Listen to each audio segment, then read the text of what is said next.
Hello guys, hello mga classmate, hello mga ka-anxiety. Magandang gabi sa inyo, no? So topic natin ngayon, paano natin haharapin yung takot sa araw-araw, no? Ito yung takot na hatid ng anxiety disorder. Takot ka dahil sa anxiety disorder, sa mga pangit na pakiramdam, no? Ito yung topic natin sa gabing ito, kaya samahan nyo ako guys, no? Tara. Utangin nagbigay sa'kin ng halaga. Salamat sa'yo dahil sa'yo nagawa ko. Salamat sa'yo lahat ng takot minalaw. Minsan din akong pinadapa ng anxiety disorder nito. Kasi hindi na nagbago, nakayanan ko to dahil nandyan ka.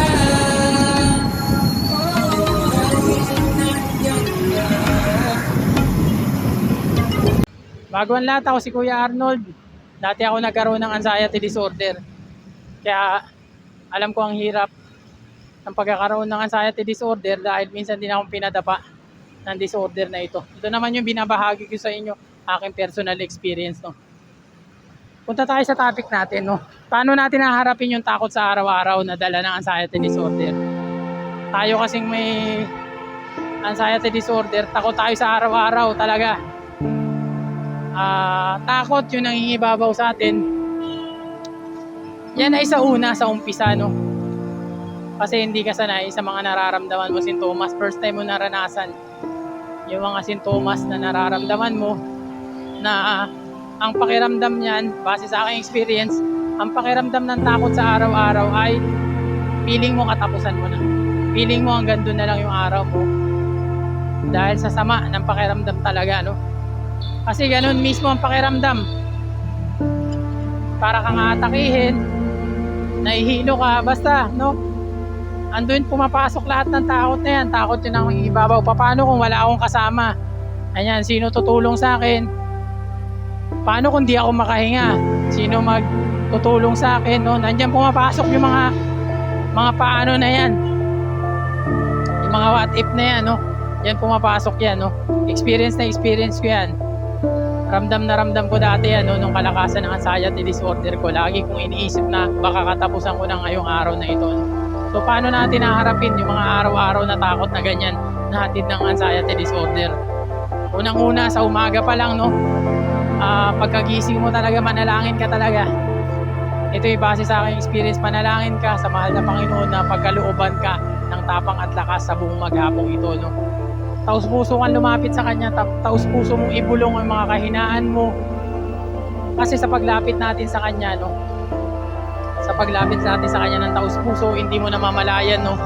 Na pinagkakalooban ka ng ating mahal na Panginoon ng tapang at lakas, no? Hindi mo namamalayan yun na pinagkakalooban ka niya kapag taus-puso kang lumapit sa Kanya, no? Pangalawa, no? Lumapit ka sa Kanya, nagdasal ka sa Kanya, no? Pangalawa mong gagawin talaga, magtiwala ka sa Kanya.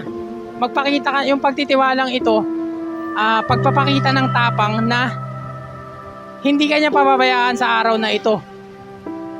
Pagpapakita ng tapang na nagtitiwala ka sa Kanya na, Lord, ipinapaubaya mo sa Kanya, Lord, ikaw nang bahala sa araw na ito. Hindi po ako matatakot. Pagpapakita ng 100% na pagtitiwala, yun. Kailangan magtiwala ka sa Kanya na hindi Kanya pababayaan, walang mangyayaring masama sa inyo.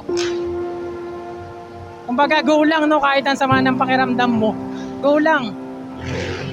Pagpapakita ng yun, ng tawag nito, pagpapakita ng pagtitiwala sa mahal na Panginoon na hindi Kanya pababayaan. Kasi yung mga pangit nating nararamdaman na yan, tayo may mga anxiety disorder, ay peak. Kumbaga scam, no? Hatid lang na advance lang nag-isip yung ating isipan, kaya yun mismo yung nararamdaman natin. Kumbaga tinukso tayo, tapos pinaniwalaan kaagad natin na ganun yung nararamdaman natin. Bumase tayo sa nararamdaman natin. Kaya napaka-importante na lumapit ka sa mahal na Panginoon.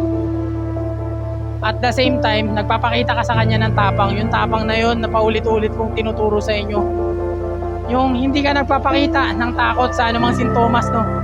Pagpapakita na lumapit ka sa mahal na Panginoon na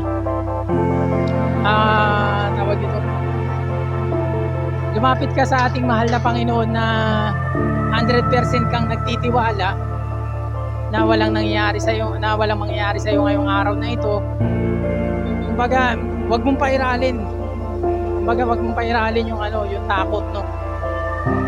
Nangingibabaw yung takot na yan, no. Nang sa ganun ay tawag dito, makakilos ng gusto.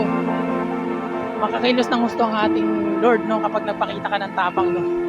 Kasi yung tapang na yun, ayun yung faith mo eh. Yung faith mo, yung pagpapakita ng tapang na yun, yung kapangyarihan mo yun, yung faith mo. Ngayon, yung power ni Lord, kapag nagsalubong yung dalawang yun, yung power ni Lord tsaka yung faith mo, kapag nagsalubong yun, walang mangyayaring masama sa'yo. Ayun yung faith na tinutukoy ko dito, na kailangan magdasal ka, no? Magdasal ka, at the same time nagpapakita ka ng tapang, no? Wag yung nagdarasal ka pero puro takot sa isipan mo. Takot yung pinapairal mo. Kasi useless yung useless yung pagdarasal mo kapag yung pinairal mo. Kailangan sabayan mo yun. Sabayan mo ng faith mo kay Lord. Tapang ay pakita mo na hindi ka natatakot sa mga sintomas. Mamatay ka man ay hindi ka natatakot, no. Yun yung tinutukoy ko dito, no. Doon mo mahaharap yung takot mo sa araw-araw, no. Yan, base sa aking experience yan.